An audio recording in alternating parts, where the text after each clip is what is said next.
Kamrup metro' judiciary recruitment 2025 ফালৰ পৰা এতিয়া নতুনকৈ মুকলি হৈছে 3টা বিভাগত ভালেমানকেইটা পদ আৰু এই পদকেইটাৰ কাৰণে যদি আপোনালোকে আবেদন কৰিব বিচাৰে আপোনালোকৰ এইবাৰ পদ মুকলি হৈছে 8 পাছৰ পৰা। আপোনালোকে যদি 8 পাছো কৰি আছে তেতিয়াও আপোনালোকে কামৰূপ মেট্ৰ' জুডিচিয়াৰী ৰিক্ৰুইটমেণ্ট 2025 ফালৰ পৰা ওলোৱা পিয়নৰ পদকেইটাৰ কাৰণে আবেদন কৰিব পাৰিব।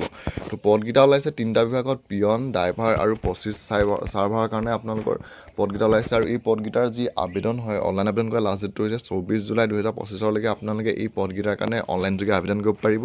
অনলাইন আবেদন কৰা লাষ্ট ডেটটো হৈছে 24 জুলাই 2025 আৰু ইয়াৰে প্ৰথম পিয়নৰ কাৰণে পদ মুকলি হৈছে 12টা, OBCৰ কাৰণে আছে 6টা, SCৰ কাৰণে আছে 3টা, STPৰ কাৰণে আছে 1টা, STHৰ কাৰণে পদ আছে 1টা আৰু URৰ কাৰণে আছে 1টা। এই পদকেইটাৰ কাৰণে আবেদন কৰিবলৈ হ'লে শিক্ষাগত অৰ্হতাত ধৰি দিছে আপোনালোকে 8 পাছৰ পৰা হায়াৰ ছেকেণ্ডেৰী পাছৰ ভিতৰত হ'ব লাগিব।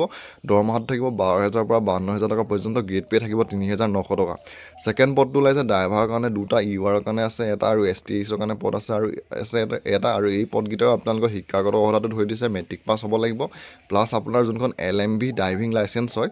ড্ৰাইভাৰৰ পদকেইটাৰ কাৰণে যদি আপুনি আবেদন কৰিব বিচাৰে মেট্ৰিক পাছৰ উপৰিও আপোনালোকৰ LMV ড্ৰাইভিং লাইচেঞ্চখন থাকিব লাগিব। ছেকেণ্ড আপোনালোকৰ ইয়াত দৰমহাটো থাকিব 14,000 পৰা 70,000 টকা পৰ্যন্ত, গ্ৰেড পে থাকিব 5,200 টকা। 3 নম্বৰ পদটো ওলাইছে 25 চাৰ্ভাৰৰ কাৰণে 4টা পদ। এই পদকেইটা OBCৰ কাৰণে আছে 2টা, SCৰ কাৰণে আছে 1টা আৰু URৰ কাৰণে আছে 1টা আৰু এই পদকেইটাৰ কাৰণে আবেদন কৰিবলৈ হ'লে আপোনালোকৰ শিক্ষাগত অৰ্হতাটো ধৰি দিছে আপোনালোকে গ্ৰেজুৱেট হ'ব লাগিব আৰু ইয়াৰ উপৰি আপোনালোকে আছামিছ লেংগুৱেজটো জনা হ'ব লাগিব, তেতিয়াহে এই পদকেইটাৰ কাৰণে আপোনালোকে আবেদন কৰিব পাৰিব। দৰমহাত থাকিব 14,000 পৰা 70,000 টকা পৰ্যন্ত, গ্ৰেড পে থাকিব 5,200 টকা আৰু ইয়াৰে আপোনালোকৰ যি অনলাইন আবেদন বৰ্তমান আৰম্ভ